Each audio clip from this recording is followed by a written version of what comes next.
Siis mehän käytiin kaupunginjohtajien sekä kiinteistötoimen apulaiskaupunginjohtaja Penttilän kanssa ja tänään ylipormestari Pajusen kanssa keskusteluja.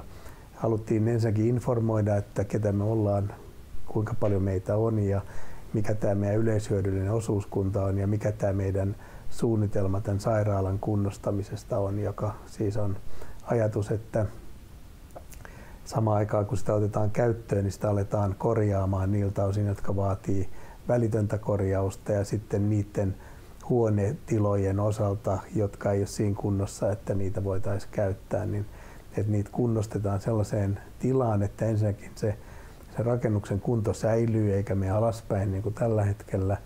Ja että sitten arvioidaan, että missä siellä on ne pahimmat kohdat, joita joudutaan sitten yhdessä tietenkin kaupungin kanssa toteuttaa niin, että ne pahimmat paikat tulee myös korjattua. Niin kiinteistötoimen apulaiskaupunginjohtaja tietyllä tavalla halusi antaa tilakeskukselle aikaa helmikuun loppuun asti järjestää jonkinlainen selvitys siitä, että mitä tiloja me voitaisiin sieltä vuokrata.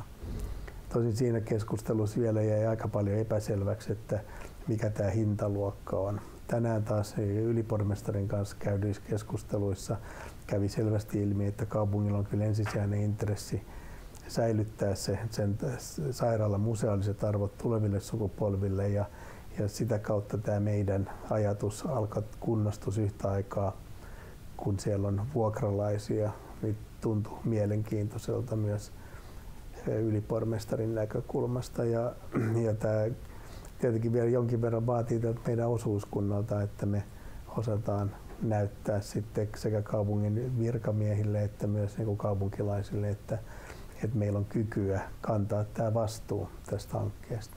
Et meidän tavoite on tietenkin käyttää sitä työhuoneina ja toimitiloina ja sitten säilyttää myös tämä museaalinen arvo tuleville sukupolville, että se rakennus ei tuhoudu.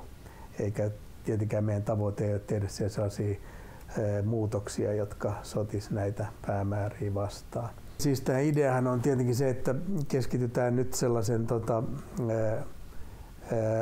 Lapinlahden sairaalan kunnostussuunnitelman tekemiseen, joka tietyllä tavalla on vaihtoehtoinen. Tämä termi ehkä vaatisi vähän sellaista selvennystä, että ei me mitään vaihtoehtoa olla tekemässä, me ollaan tekemässä kunnollinen suunnitelma.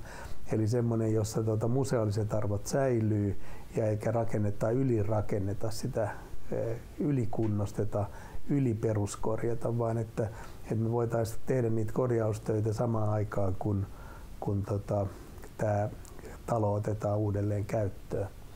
Tästä mä voin kertoa jo useita palautteita, mitä mä oon saanut ihmisiltä, niin on ollut nimenomaan se, että jo se idea siitä, että tämmöinen Lapinlahden sairaalan uudelleen käyttö käynnistyy, on laittanut ihmisten mielikuvituksen virtaamaan, että siis oikeasti on tullut hyvin paljon ideoita siitä, mitä voisi tehdä ja miten asiat pitäisi tehdä. Ja se on ollut ainakin semmoinen aivomadoksi, mä sitä olen nimittänyt, että kun ihmiset on sen saanut, että niiden ajatus lähtee juokseen, niin sehän on jo aika positiivinen tapahtuma tällaisessa aika, sanotaan niin kuin,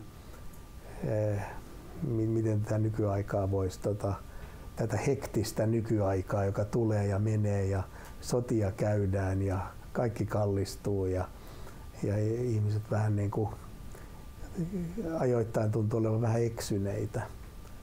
Niin tässä maailmassa niin tämmöinen omien aivojen käynnistäminen vaikka ajatusmadolla on ihan positiivinen palaute heti.